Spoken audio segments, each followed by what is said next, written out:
Spawn, we've been here for hours. I'm trying to change the world, old man, but first I have to ask the Earth's permission. Any idea when we could expect an answer?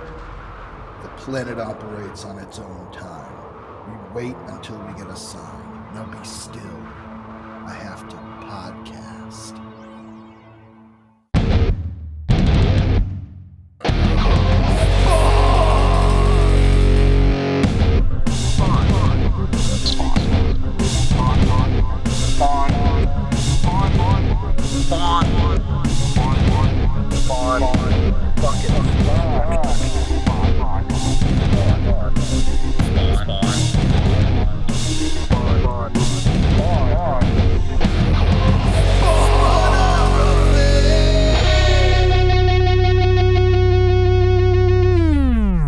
Welcome back to another episode of Spawnography.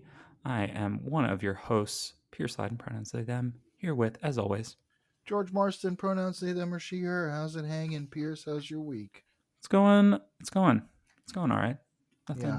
Nothing too too crazy. I feel like it's been a weird week all around. Just it's in the air.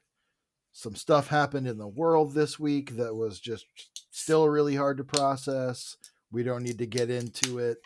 I've learned more about groypers than I've ever known in my life. It's against my will. Yeah. I don't even know what to say about it aside from it's a mess, and that's all we need to say. Of course, we record a little in advance of when we release these, so you can assume what we're talking about.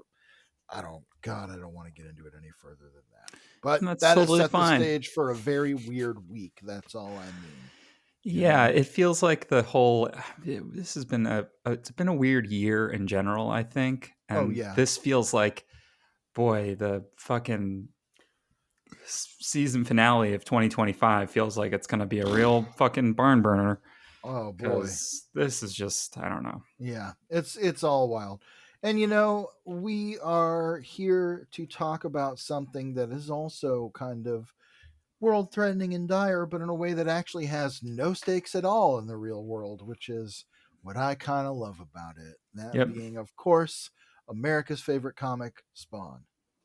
Yeah, and a fun thing. So we're covering two issues today, Spawn 117 and 118. That's the beginning of A Season in Hell. And we're entering just this like very weird era of the book. It feels like we've kind of said in past episodes about how like, oh, it kind of seems like Medina's really rounding into shape. Holguin's really getting to do some stuff. Holguin's always been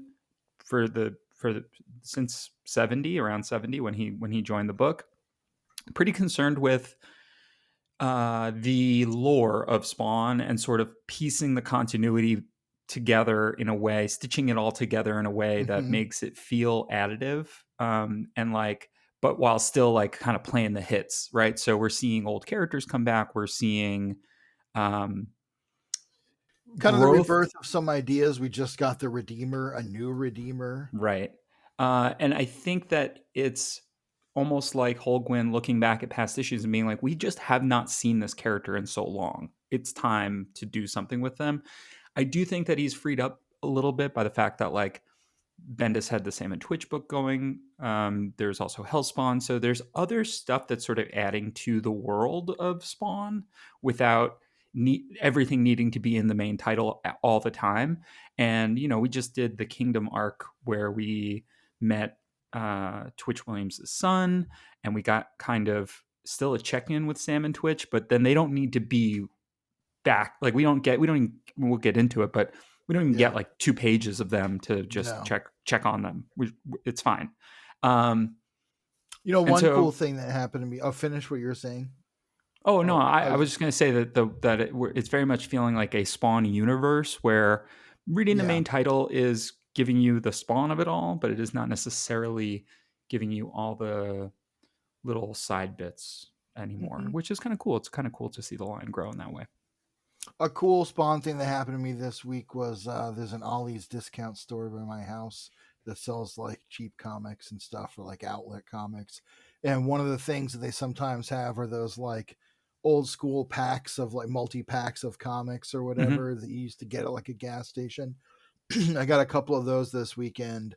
One of them had a pretty slick Marvel Age annual, which is basically a catalog for all their titles, Hmm. uh, with a really nice cover and framing story by like Fred Hembeck, Oh like wow, just really great art, but also some cool Todd Hulk and Hulk art in there, and some cool Jim Lee Alpha Flight. nice. And then I also got a copy of Spawn Batman, the 2023, or Batman Spawn, rather, the 2023 one shot, which Oh is, of nice. course, written and inked by Todd, pencils by Greg. So I haven't had a chance to look through it yet, but pretty slick find. We'll cover that one day. Yeah, we sure will. We'll catch up to current era of Spawn. I mean, so what's fun about these issues is that they say like 10th anniversary, like on the cover. Right.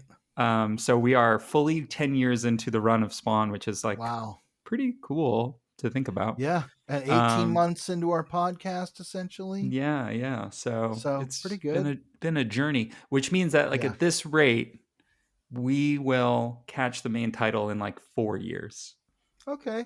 So Well, Batman Spawn is a 2023. There's also one from there's a middle one from 2006. is that the Although I one? guess no, that's the one that was canceled. That's the one that was canceled. Isn't there one called like War It said Demons? some terrible shit. That's War Devil is sometimes, yes, there's War Devil, which Yeah. was the second one, Is which that Chuck is Dixon? yeah, Yeah. and Doug Mank, who's much Yeah. better. True. Probably a big influence on Spawn. He was one of the dudes working on Spectre in the early 80s when he was like very Spawn like agent of like this weird, hellishly ironic retribution, or I guess like divinely ironic. I like that version of Spectre. I think it's cool. Yeah, I like Spectre. Well, you want to get into it? Yeah, you know what? It's been a short intro, but let's go ahead and blast into it. Pierce, hit me with those credits. All right. We're going to start with Spawn number 117. Todd McFarlane and Image Comics present A Season in Hell, Part 1, dedicated to Steve Niles. So Oh, that's cool. cool. Plot by Todd McFarlane and Brian Holguin. Story by Brian Holguin. Pencils by Angel Medina. Inks by Danny Miki. Victor Olazaba, Alan Martinez, and Crime Lab Studios. Lettering by Tom Warzakowski. Colors by Dan Kemp and Brian Haberlin. Cover, as always, by Greg Capullo. Interesting that Todd doesn't get a credit for the cover, even though his signature is on the cover. It's only an okay cover. I don't think it's the best, but great. Yeah. Do you know the source of the title A Season in Hell? I don't. A Season in Hell is an 1873 extended prose poem written by Arthur Rimbaud, who is a French writer. It is a highly influential work on surrealism. Well, that's appropriate because that's pretty much where this arc is going to take us in no uncertain terms. Right. I think what's been fun has been that Holguin. I know that we've joked about Todd being like, "Oh, I don't read," and is reading Shakespeare going to make me better at writing Spawn comics? And like, it's clear that Brian Holguin does have some like literary interests. So we get like the William Blake stuff with Your Reason, and now we're getting this, Rimbaud reference, and it's clear that as we're both feeling like the book's kind of improving, that those things are kind of being brought in. So unfortunately, I think Todd may have wanted to read more, and it may have improved the book.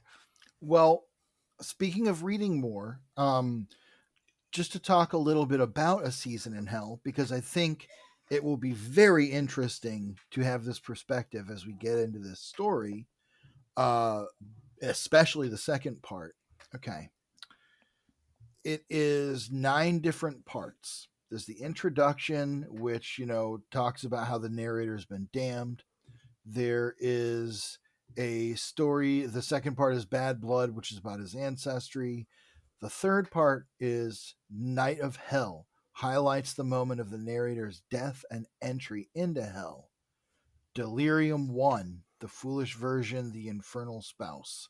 The most linear of the narratives, this section consists of the story of a woman enslaved to her, quote, infernal bridegroom who deceived her and lured her in with false promises.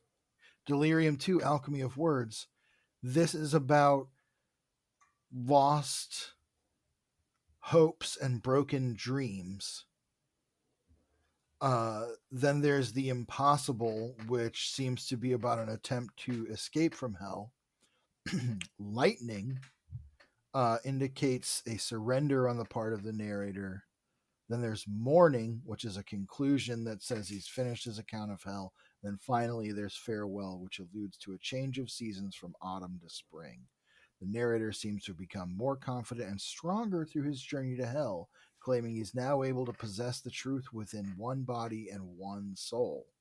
It has a lot of implications of the narrator having two separate sides of his personality that are intertwined as one being. Just you can see how someone I'm gonna go ahead and give them the credit that they're going for the direct literary parallels here with a lot of this and seeing the parallels to how that kind of fits with Spawn. Someone's cast into hell and lured in by false promises. Their damnation is centered around their longing for this woman who's been deceived by them. It's very poignant, especially again considering where this arc is going. Why do you think? Why do you think that superhero comics in general tend to want to do a X character in hell story at some point? It feels like I mean, obviously, it's the easy way to bring them back to life if they have been dead for some time. But it does feel like any of our sort of edgier characters always get like either some sort of like death and rebirth story. I'm thinking like Spider-Man with Kraven's Last Hunt, but Yeah. even that is like You had Daredevil in hell very recently. You Wolverine's been in had Wolverine hell. went to hell and X and Ten of Swords, excuse me, to Yeah. get the like adamantium katana. Yeah, I think it's a trope for a couple of reasons. One, it is one of the most recognizable like early modern contemporary takes on literature in the Divine Comedy. That is an entire descent into hell, one of the most influential works of all time for Mm, fiction and for poetry and in many ways philosophy. And then also, so there's that literary element, but I also think there's an element of it that sending your character to hell is kind of a shorthand for them being like extremely badass because they can survive in the most harsh place on earth. And also, it's a recognizable setting to just about everybody, whether you believe in or have been taught about like the sort of Christian version of hell that is usually shown. The iconography tends to be very similar whether you're showing like Spawn's hell or like Thor's Norse hell with one right. L. It's like a lake of fire and damnation and torment and all that stuff. So it's this universal kind of environment that also seems to what's the word I'm looking for? Communicate something about the character and the morality of the person Mm, involved, because they have to. There's automatically a conflict in how they wound up in hell in the first place. You know, there's the question of whether hell's escapable. It's just like it amounts to like a fantasy setting with rules we're already familiar with. yeah. It's interesting though for Spawn because we've journeyed into hell before, right? Not just in the main Spawn title with Alan Moore taking us there as early as issue 8, right? But also with the recent like death of Malbolgia, and even more recently for us, but and also running a kind of concurrent to where we are in the main Spawn title is Hellspawn. Hellspawn Yeah, feels like a book that its final arc is pretty similar to this kind of setup, in terms of Yeah. uh, you know a conflict with rules on some level.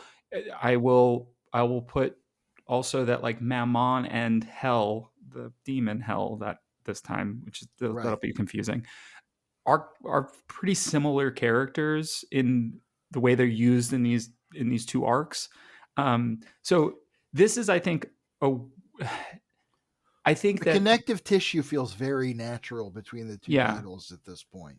yeah, and it almost feels like this wants to do the bigger superhero tinged version, Right. whereas Hellspawn was doing the more like Vertigo mature readers, like um, maybe a little bit more philosophical because it's not totally checking in on everything. However, even in that Hellspawn story, like we do get a check in with like Terry and Wanda, and like we do get kind of like little bits. So interesting, interesting parallels. I think You it's going can to all, be there's something else that, sorry, finish your thought. no. I was just going to say it's going to be interesting to sort of compare and contrast as we kind of move through this. Well, when we get to the second issue in particular, I keep referring to that because it's a very conceptual issue. Yeah. It ties into a lot of stuff. Um, it almost feels like the end of Hellspawn could be a lead in to that issue in a way. Mm-hmm. Mm-hmm. If you really want to think about it in terms of like how to no prize them sort of together into continuity and how kind of what it might mean.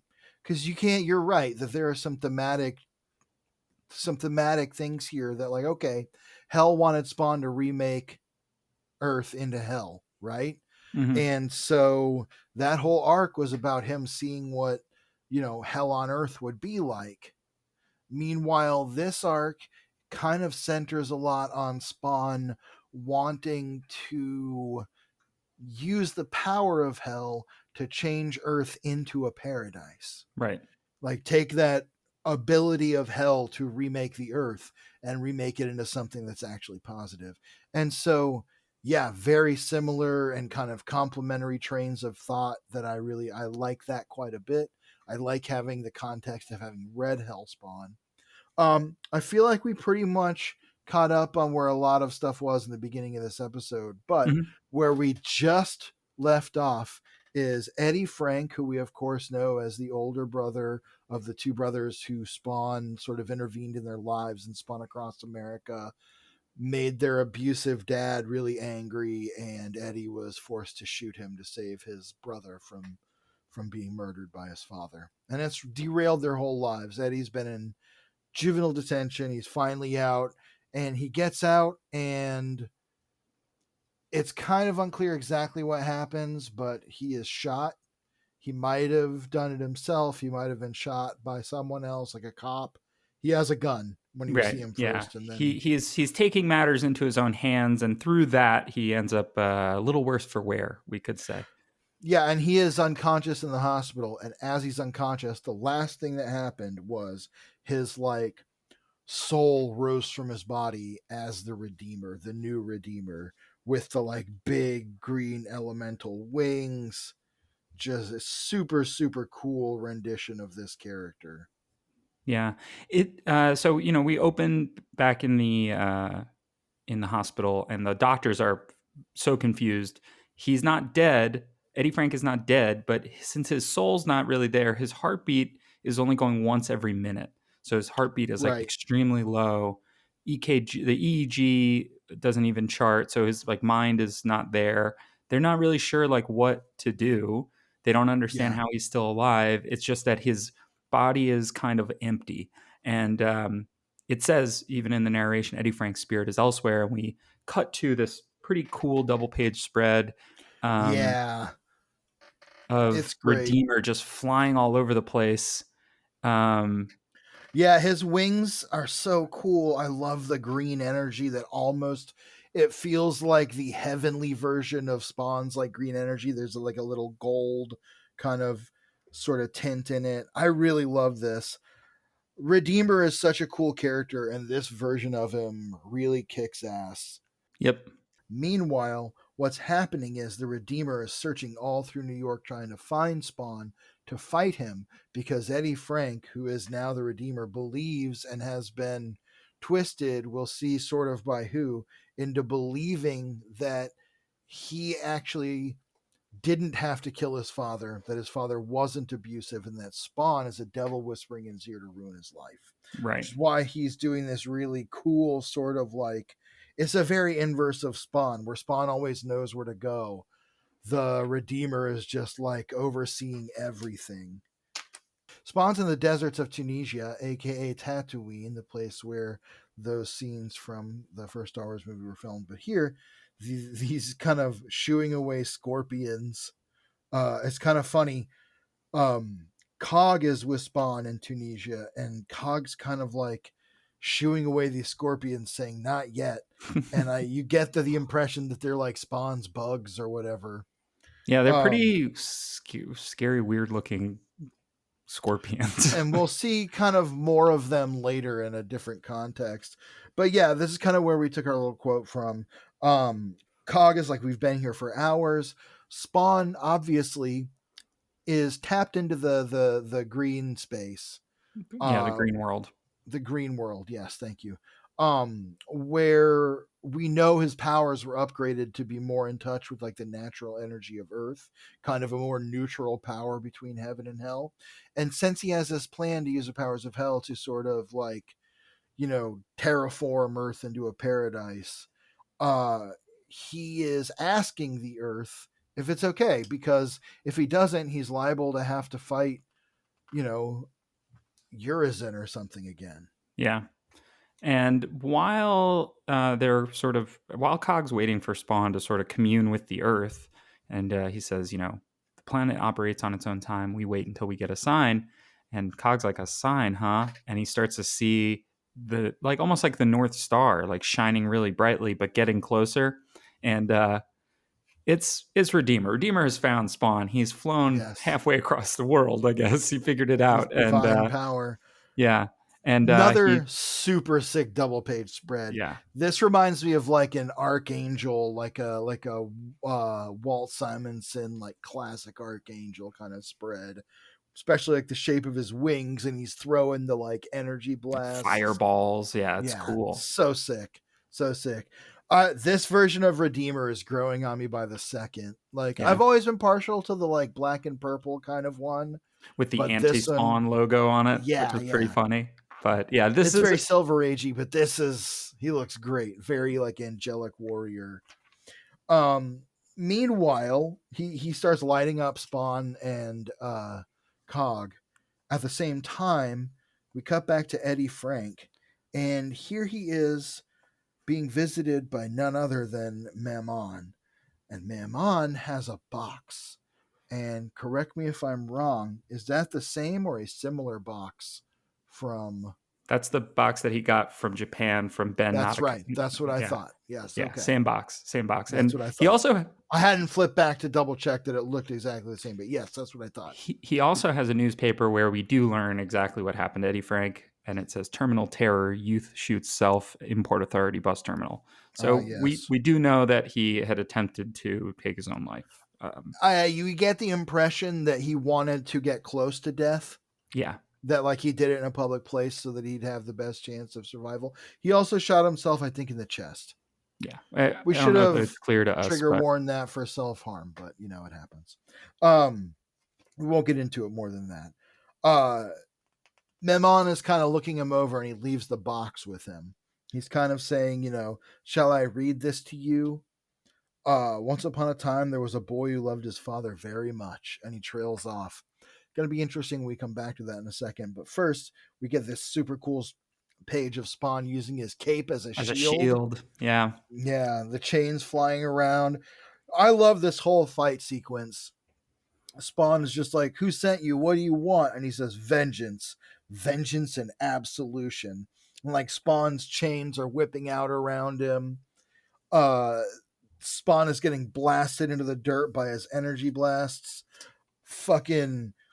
I love how gnarly. This is definitely like the Archangel version of Redeemer, where he's like, I want to hurt you the way you hurt us. Like, there's a very like Angel of Death kind of quality to it, Totally. And I think that it's kind of fun having Medina go with these like really big, really exciting, really uh, the visual storytelling here is just like so it feels fast and it feels like intense, and then we are Yeah. cutting right back to Mammon lying to Eddie Frank's body, essentially telling him the lie that he believes currently, that is sort of Right. sending him on this quest of vengeance against Spawn, about That he had how an idyllic childhood. His father right, wasn't abusive. Spawn was the devil in his ear. I love the way it's told in these sort of like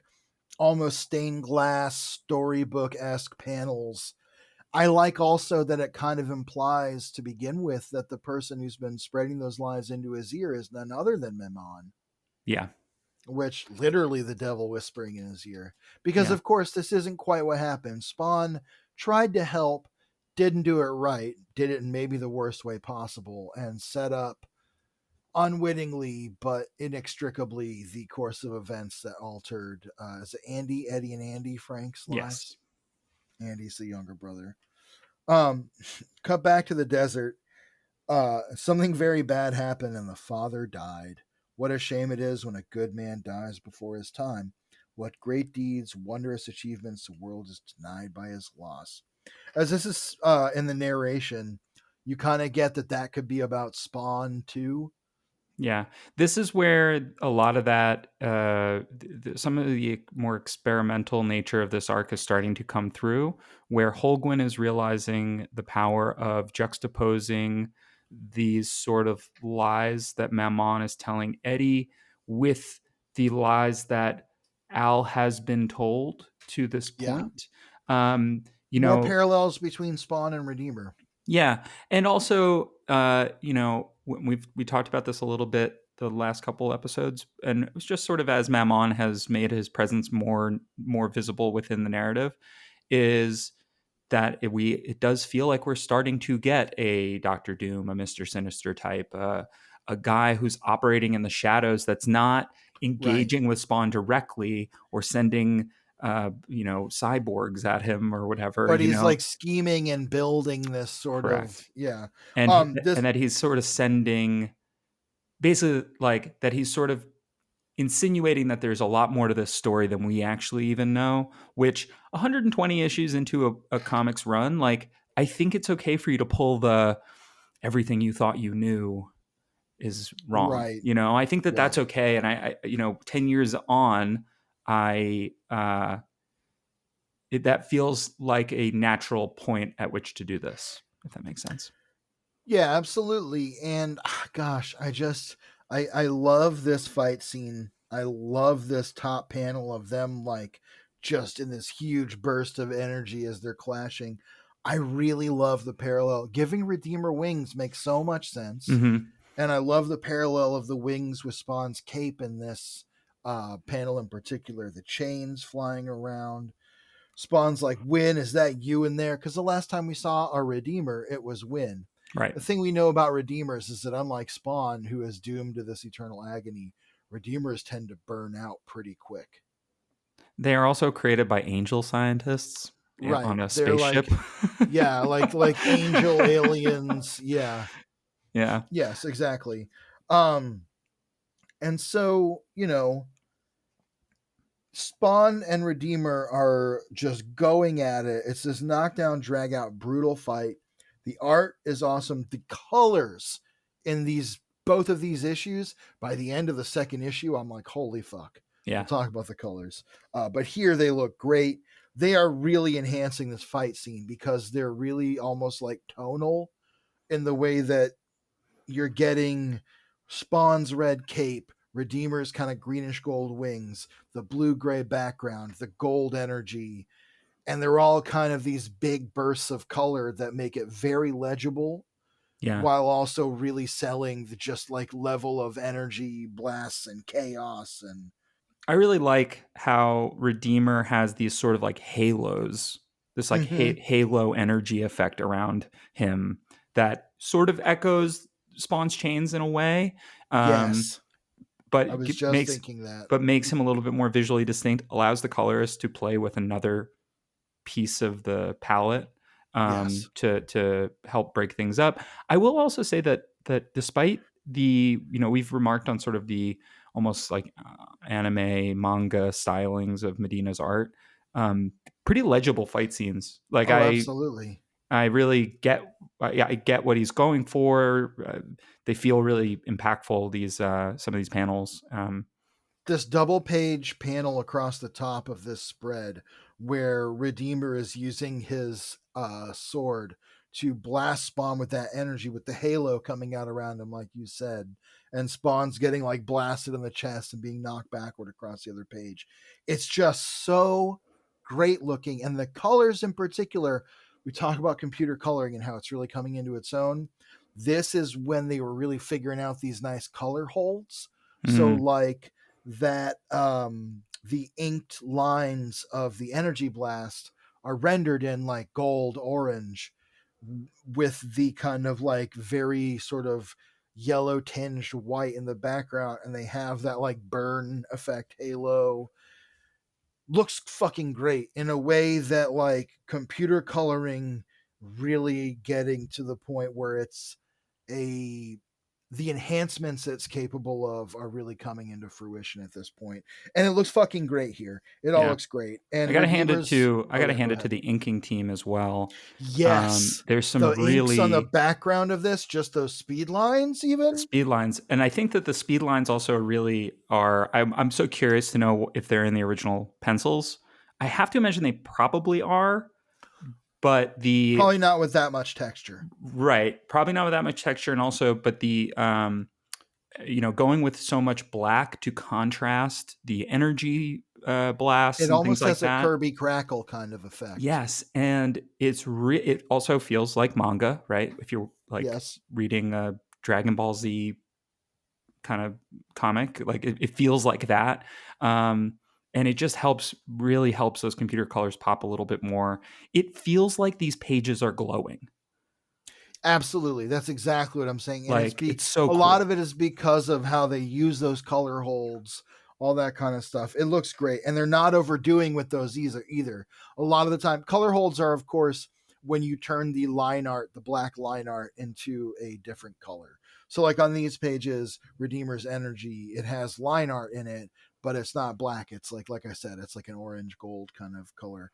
And sometimes color artists can overuse that a little bit and kind of use it to kind of overpower some of the inks. Hmm. Here it works perfectly. They use it exactly right in the exact right way for Redeemer's Energy, and it looks awesome. Um, as Spawn is getting blasted across the earth by this huge like energy wave, Redeemer is saying, "Don't you remember me? Don't you remember what you've done here?" And he uses some very Spawn like powers to create these two like 50-foot high statues of him and his brother. And Spawn is just like, He finally no. recognizes, yeah. The image of the giant statues of Spawn, like all tiny up in the air next to them, so sick. It's such a perfect single panel showing scale. Um, yeah, Redeemer's like two innocent boys who took you in, trusted you, and you destroyed them, smashed their world to bits. And as he's saying this, the statues are like crumbling into dust on Spawn. Spawn's like, "That's not true. I tried." And Redeemer does what every good Spawn villain does and impales him right through his chest. At this point, you'd think it would just be like an open hole all the time. Yeah. You'd think Spawn would remember to just like open that part of his chest when he's in a fight.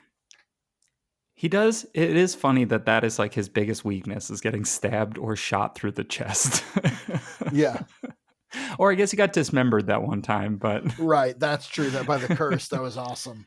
um, I really like the narration here after he gets stabbed. It says, "Of course, it was all a lie," and we cut back to Mammon. Really, really love this page, this kind of recap page, where Medina is doing his best Todd impression, Todd slash Greg impression on these like recap Right. panels, where Mammon says like to Eddie's body essentially like, that your dad was no hero, that he was a brute, that he beat his children, that he was cruel and ignorant, and you know that Spawn tried to help you, but good intentions didn't solve anything. And so, you know, The that's colors why on this page great as well. Those flashback really panels, cool and muted. just the right balance of that like almost 90s like pre digital colors, but with a little bit of that gradient. Yeah, it's really nice. But basically, Mammon says this is why you were.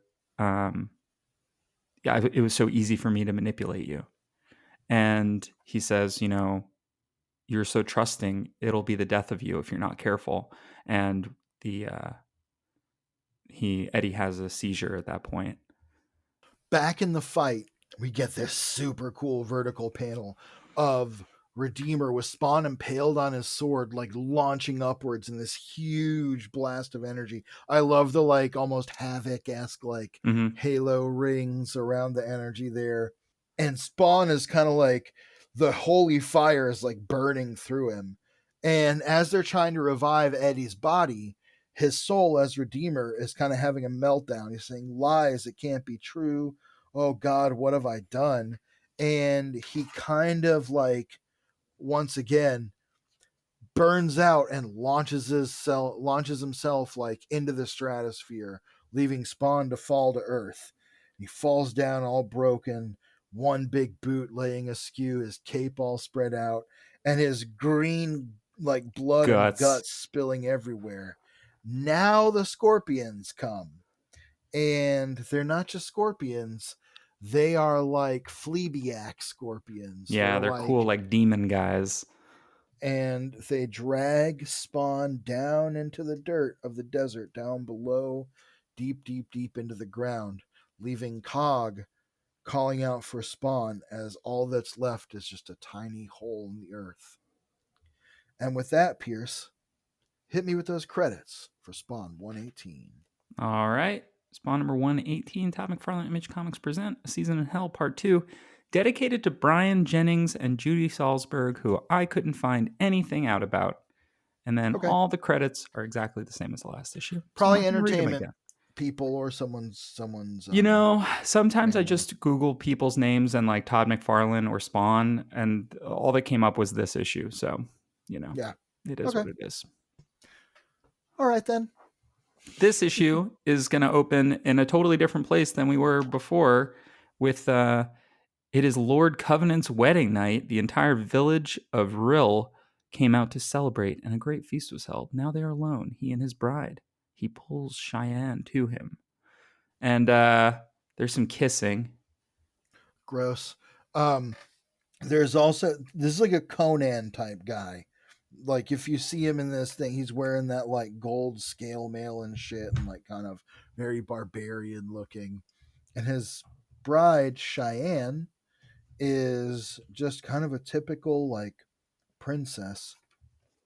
But as they're kissing, she shoves Lord Covenant away as he starts to transform into a hellspawn.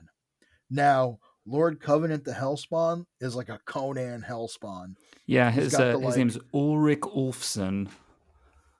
He's like Ulrich is this, or is that the second? No, or is that's that, later. That's later. That's later. Whoops. This excuse is me. still Lord Covenant, right? I want to say Lord Carnarvon, which was the guy who sponsored the Egyptology expedition that looted King Tut's tomb. Discovered and looted.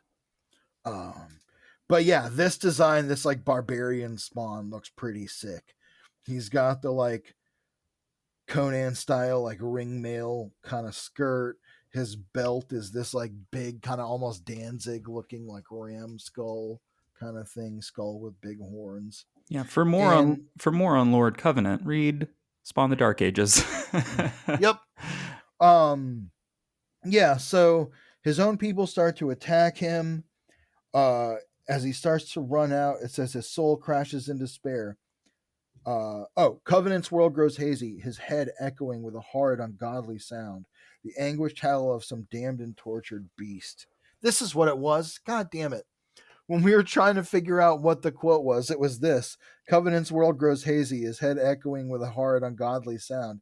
The anguish podcast of some damned and tortured beast. All right. Well, Or, too late now. anyway, yeah, his soul crashes in despair as he realizes the voice is his own. And he is kind of, you can tell, stoned to death, like by his own people. Yeah. Meanwhile, in Southeast Asia, Lieutenant Colonel Al Simmons can't remember the last time he slept. And we see Al like in a cage. He's like dangling from a tree in a small Yeah. cage. Meanwhile, there's a little symbiote, and it is the K7 Letha in its sort of like costume form, and it's talking to him, and it says, "I can set you free, Simmons. I can make you a bargain." Pretty cool page. At this point, like as a reader, you're meant to be sort of thrown off. We're kind of like we're getting like a lot of images and a lot of stuff that doesn't necessarily make sense, and I think that's very much the point. You know, we had made mention of A Season in Hell before, and A Season in Hell has this like structure. Right. You know, that's what I was saying. Yes, and we're this is doing it. We're almost doing a the very same thing here. surrealist journey through the mind, through hell within the mind. So the next page is Al waking up in bed with Wanda screaming, and she's saying, "Christ, Al, what time is it? Just another one." And he says, "Just another one of those dreams. Are so real. It's like I'm living another life." And Wanda says, "Well, in this life, I'm trying to get some goddamn sleep." Tells me to go sleep on the couch. Smash cut 2, lightning smashing through the sky like a crack in heaven's dome. We have a very cool Viking spawn. He's got those huge antler horns and a big beard. The, big beard, the horned skull knee pads. And this is Ulrich Ulfson. His arm is so impossible looking. It's like, I know. It's crazy, but it rules. Yes. Yes. Ulrich Olsen bellows to the gale, cursing the storm, cursing the fickle gods who have betrayed him. And he's like on a boat, don't you ever forget, but he's kind of getting swallowed up by the sea. And I guess a hellspawn can't survive that, at least not this one. Yeah. We get we cut back to Cog in Tunisia, who's just kind of been left there. He's sitting under like a rock in whatever small amount of shade that he can have, and who walks up but Mammon. Really love Mammon being kind of half in white, half in black here. Sort of a very kind of obvious angel demon sort of vibe. You know, speaking to his duality on some level, I think, because previously we know Mammon to be a denizen of hell, and he created a redeemer seemingly, which we kind of thought was a heaven thing previously. So interesting. I don't know. Okay, so here we get a big reveal about Cog. Yeah. Huge. And it will lead directly into what he does next, which we'll talk about. Here, Memon shows up to talk, and he is kind of mocking Cog because he's got a parasol. Memon says, "No need to be cross. We both knew it would come to this sooner or later. You've had a good run. All things considered, you could have done much worse. Now that this day is here, why not take it like a man?" And Cog says, "Was I really so wicked? Were my sins so great?" And he says, Memon says, "You murdered a quarter of the world's population in a single stroke. That's not insignificant." And Cog says, "I killed my brother." Memon says, "It comes to the same thing, doesn't it?" And he pulls out the box.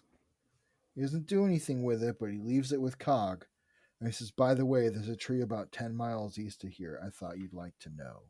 Now, this is not exactly spelled out, but if you've read enough Spawn, you know that it will be revealed in full, and it is basically confirmed to me by what happens later. Cog is Cain, right? The biblical Cain of Cain and Abel, who of course was the first murderer. Yeah. God went to Cain and said, "Where is Abel?" And Cain said, "Am I my brother's keeper?" It is a little funny for my mom to say, "You killed a quarter of the world's population in a single stroke." That is also because there's only 4 people in the world. Yes, Like it's just exactly. Adam, Eve, Cain, and Abel. So like, yes, he Right. killed his brother. It's funny. That's a funny little. It is, yes, it is funny. That is a good touch. Mammon being clever. Meanwhile, we cut back to Al, who is driving on his way back from the store, and he drives past two people on the street embracing, and it's raining. He sees these two people and he thinks it's Wanda and Terry. He runs through a red light and gets honked at, and then he says, "Wasn't even them. I'm probably just seeing." And as before he can say seeing things, who should soar overhead but the Redeemer? And something I'm noticing about Redeemer that they're kind of making a little more clear in this issue is inside his wings you can see like the cosmos. Yeah, it's pretty It's cool. like planets and shit. And Al goes, "What the Love hell the was that?" textures. The textures on this page are just Oh, I really know. incredible. There's just The inking is so good. some really great art happening here. One thing that we didn't note before about Al is that previously I don't really think Al was drawn as bald, This but seems like a different Al Simmons there's who like a has lot a of like similar. what Yeah. are we what are we looking at? Everything feels like a little off, and I think that that's a really good touch Yeah. in across, you know, this issue and across this arc.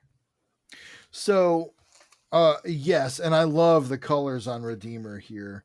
Once again, just another sick shot of Redeemer flying. Yeah, so cool. Al Simmons goes, "What the hell was that? It looked like an angel." And as he's kind of like distracted by Redeemer, he soars off the road and crashes into some kind of barrier and explodes.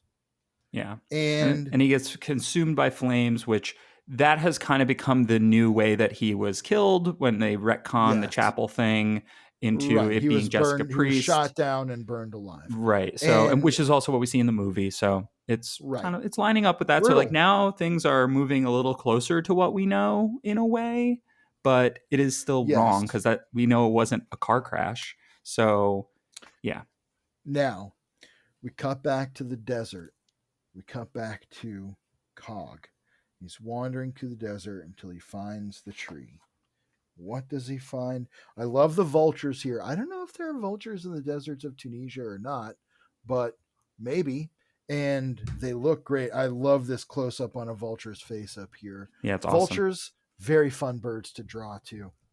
Love drawing a bird with all that texture. Anyway, he's Vultures do standing under live the in sun. Tunisia, primarily Great. the Egyptian vulture. Okay. Well, let's see what that looks like.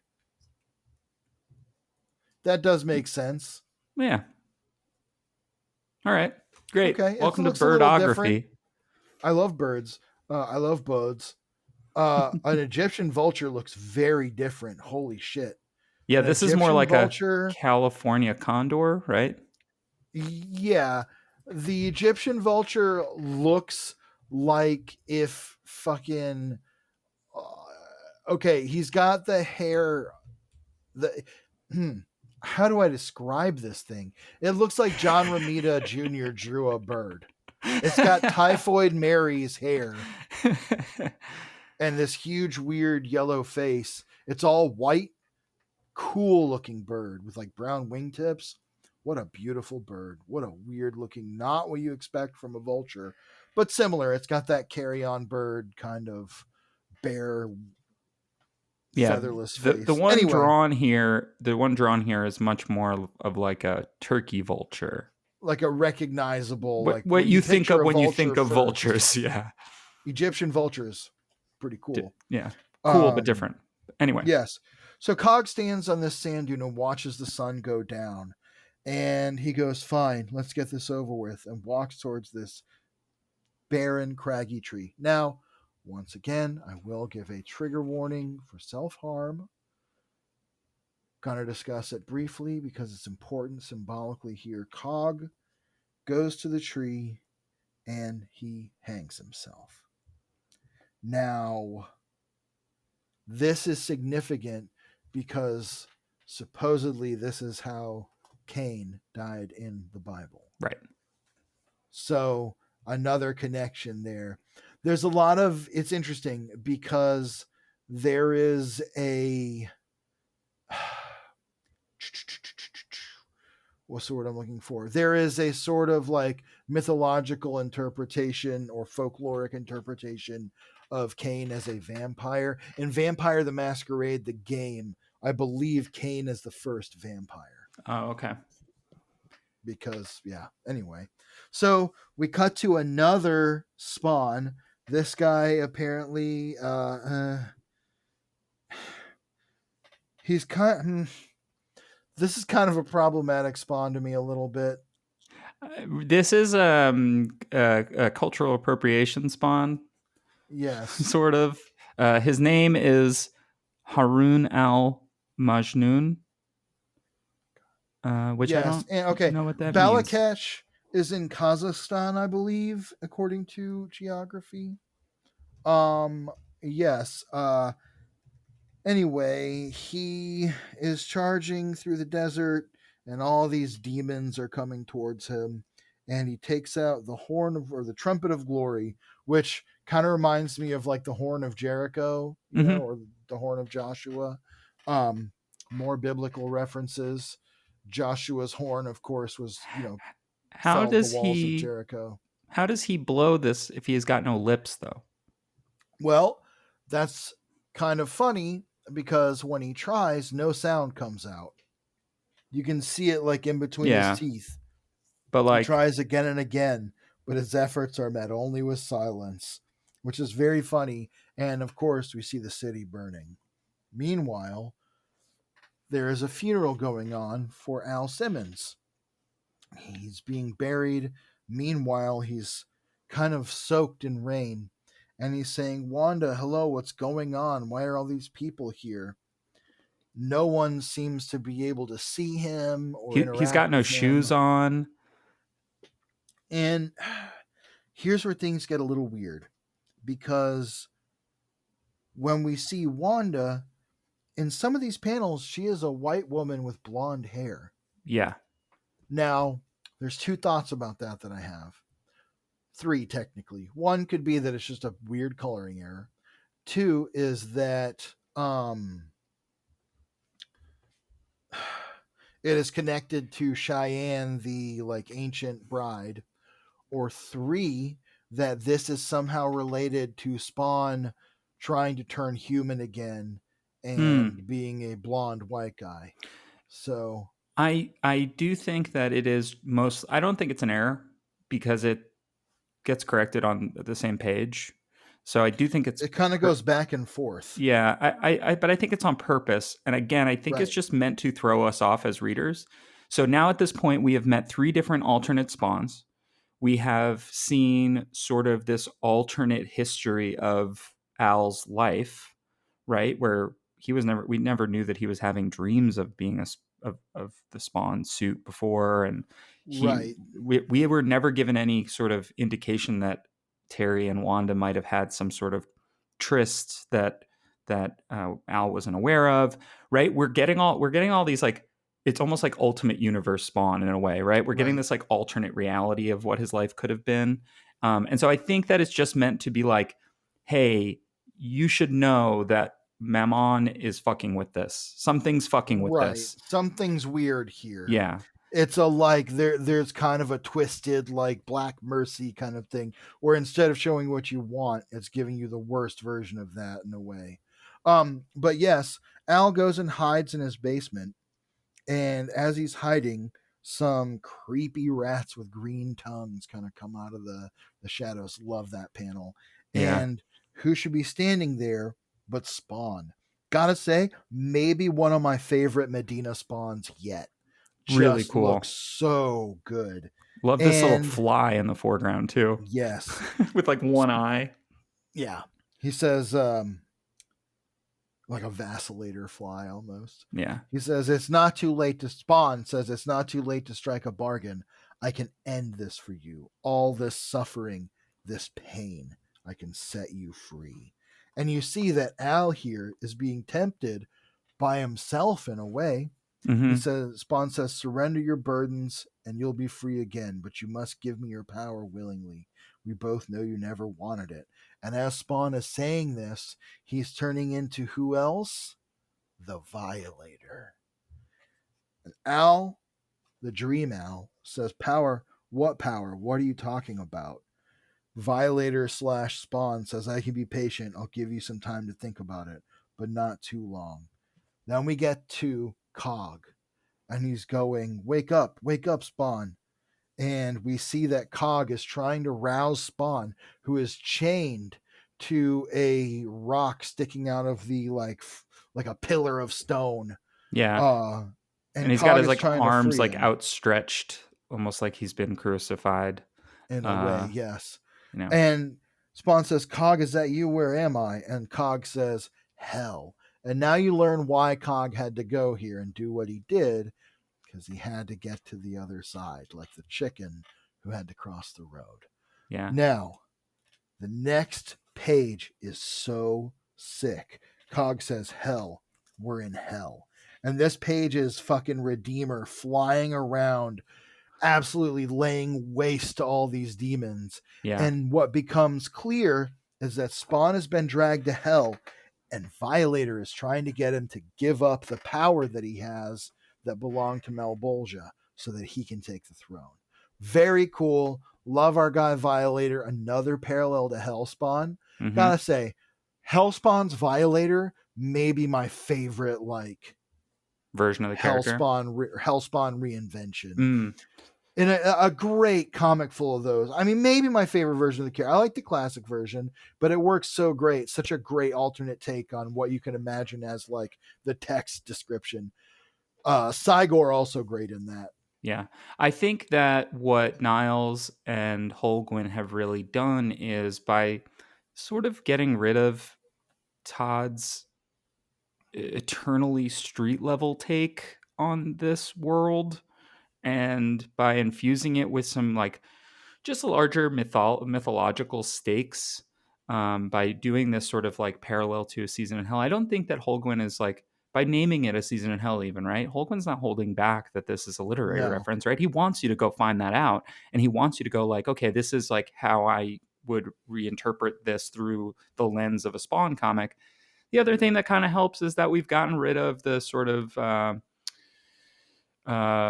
juvenile humor that Todd seemed to really like at the beginning of this book. That, like, yeah, Capullo was pretty good at drawing some of that stuff, and it was kind of fun. But I think that even also as Bendis has made Sam and Twitch into more serious characters, and I know that we haven't dug into that book yet, but like, it's obvious that that is the case. That influence with Bendis being, a crime writer. That has leaked mm-hmm. into the main title, and it has now become a more serious. All the characters have become a little bit more serious because basically what they've been faced with has forced them to evolve in that way. And I think it's really fun, and it's still allowing for a character like Redeemer to exist, and a character like Violator to exist and show up here and be a little bit more menacing and be a little bit more scary. Redeemer is kind of more tragic because making Eddie Frank the new Redeemer is sad. because the Um, Redeemer is a curse, right. And as much as Spawn is. yeah, exactly. I mean, I think that, and Spawn has known this for a while now, but getting wrapped up in any of this is never a good thing. It hasn't worked out for No. anybody, even Angela, right? Like, and actually, it has worked out the best for Al in the sense that he got invited to heaven. Like, he got absolved of Yeah, his sins. He he rejected could have that, gone. Yes. but yeah, so I these aren't like my favorite issues in the world. I do think that like doing this sort of allegorical, like, okay, we spent a whole issue just being like thrown off, and like, what does this mean? It does make me want to read the next issue, so that's good. Yeah. But I mean, we're getting into final thoughts here, so if you want to yeah, continue and kind of like I mean, I'm really excited for the continued evolution and growth of Angel Medina and the art team. They're the really hitting their colors in stride. these issues are just so spectacular. That last page where they're in hell and it's so bright. Do you know the artist Skinner? I'm not sure. If you just look up Skinner art, you'll see some of it. Those colors really remind me of the like psychedelic, slimy, like Oh diabolical yeah. colors that he uses. You can see like a lot of that same kind of like sort of those really hot and cool combinations. Yeah, I think also the Um, colorist knowing when to dial back and go with a flatter palette for like the like flashbacks. Like it's pretty brief, but doing that, and also the inks, we've said it 1,000 times, but pages that don't have black on them really really hurt computer coloring specifically because they just don't provide yes. enough contrast.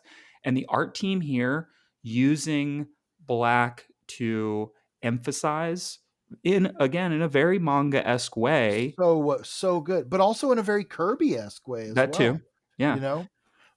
I will say just a quick note about Skinner. For those who probably would know this best, he's probably best known for doing the cover of Once More Around the Sun by Mastodon. Mm. Fucking great album cover. Oh yeah, I'm that's really gonna sick. Yeah. And you can see like how the colors, how I'm making that comparison. Anyway, yeah, I like these. Going back as often as the case, I liked these issues a little more. What really made me like that second issue was going back and looking up A Season in Hell and kind of getting that quick rundown of like the symbolism of that story and how it plays into this arc. And I really like that. I think it works great. Yeah. I think that again, I think it's uh, I think it's good for the growth of the book to uh, use those literary reference points and just be like, hey, this is the retelling of this kind of idea through the lens of this superhero comic. I think the biblical stuff is kind of working in terms of, like, again, the Cain thing is much more obvious now. Yeah. The funny line by Mammon about killing a quarter of the world's population. Right. But the cosmology of angels and demons and God and the devil has been a part of Spawn since the beginning, except it felt like Todd It was was more very of a much, backdrop. but it felt like Todd was resisting getting too Right. into it because, well, that's the obvious way for the story to go. And it's like, well, when you make your guy a guy who got his powers from a deal with the devil, you People kind of, want the devil. right, like, you kinda have to dig into some of that, especially when The you have people want the devil. especially when you have God show up, right? Yeah. Like, and it's okay, I think it's okay for you to say, as they kinda have, like, to have your hero stuck between both and to have a secret third thing, the green world, that he's actually kind of fighting for, like, "Oh, I fight for Earth," kinda thing. Mhm. It's making Al a much more nuanced character. It was cool to see some like alternate spawns also. It's unclear Yeah. what us seeing them means for this story, but if nothing else, it is just cool as a reader to just be like, "Oh, cool, there's like other guys." Yeah, I think there's an attempt to kind of make it a surrealist tone poem in a way where like we're supposed to be seeing these parallels of like Spawn being overrun throughout the centuries, and it's not meant, I don't think it's necessarily meant to make us go like, "Oh, this is this and this is this," and it's just meant to make us go like, "Oh, wow, these spawns, they're doing Spawn stuff." Yeah. And this kind of echoes through time. Like I said, it's kind of abstract in a way, I think, structurally, but I think it works. And also that last page, I just can't wait to get into the next issue. There's a podcast I love, and maybe in slightly early unofficial recommendation here, called What Went Wrong, that is about the challenge of making movies. Hmm. Um, their log line is like your favorite podcast, full stop, that just so happens to be about movies and how hard it is to make one, let alone a good one. Which, excuse me, you can tell, gosh, you can tell I've heard that podcast a million times. Anyway, at the end of their podcast, every episode, they say what went right. Like each host says that. And in my case, if I'm taking that tack this time for final thoughts, I'll say what went right to me, especially is the coloring. It's really just coming into its own, especially as you said, setting off the inks, which are really working together in a way that Spawn, in a way, is almost a document of the history of computer coloring and its ascent through the 90s. Hmm. Yeah, And we don't always get to see this consistently one title kind of carry on through decades, that like where there've been big leaps. we've Um, talked about it before, like Spider Man, Fantastic Four. Superman, some of those like really big Marvel and DC titles have had that quality. But yeah, it's especially in the 90s to see like the start of computer coloring through to what looks almost like very modern computer coloring Yeah. in a lot of ways. Yeah, absolutely. Well, before we head out, you have any recommendations, George? Yeah, sure. You know what? I have a comic recommendation, and it's an old school classic because I was reading it this weekend when I was sitting at Waffle House having breakfast. Which is, first off, go to Waffle House if you have one. I love Waffle House. Second recommendation is Uncanny X-Force by Rick Remender and Esad Ribic. Is it Esad? No, no, Mm-hmm. no. It's Yeah, Is it? Yeah. And oh my gosh, I was just reading it and I can't say his Jerome damn Opena. name. Jerome Opena. Thank you. Jerome Opena.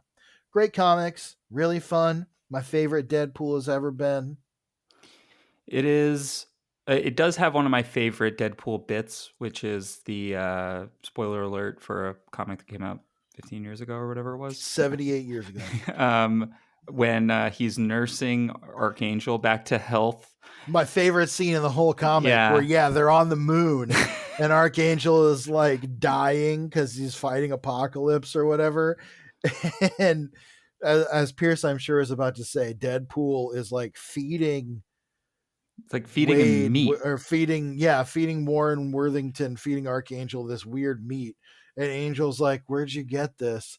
And Deadpool's like, "If I tell you, do you promise to keep eating it?" And it zooms out and he's just like carving strips off his arm that keep regenerating. It's pretty funny. Fucking hardcore comic. Love it. Which I feel like he shouldn't do that as his body is like cancer ridden. Yeah, Probably not the best thing in the world for him to feed to his supposed friend. But yeah. Cool. Yeah, that's a good rec. My recommendation. Oh boy. I don't know. I don't have like a recommendation. I was saying before we recorded that I just lost the family pup. He was almost 16. So I recommend that you just hug your pets. Yeah. So yeah. Yeah. Pets help us through so much. And a couple years ago I lost my two 16-year-old cats back to back. I loved them so much. But what I thought about through the whole thing was how many times they were there for me when I needed them most, and how important but difficult it can be to be there for them when they need it most at the very end. And so, yeah. Hug your pets, hug your huggables, hug your loved ones. Absolutely. Anyone that you can hug them, because I'll say there's been some weird personal stuff like that in my life that I won't get into too much right now, but just send the people you love some good vibes. I agree with that. Totally. Well, thanks again for listening, everybody. Please rate, review, subscribe wherever you listen to your podcasts. And George, for Todd so loved the world, he gave his only begotten Spawn. See you later, Hellspawn. Spawnography!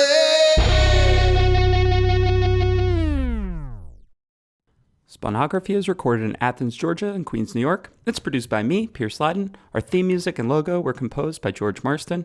Episodes come out every Monday on Spotify, Apple Podcasts, YouTube, and wherever you get your podcasts. If you like the show, please rate, review, subscribe. You can find us on social media at Spawnography or at SpawnographyPod. If you'd like to reach out to us directly, you can do so at spawnographypod@gmail.com. Thanks for listening, and until next time, see you later, Hellspawn.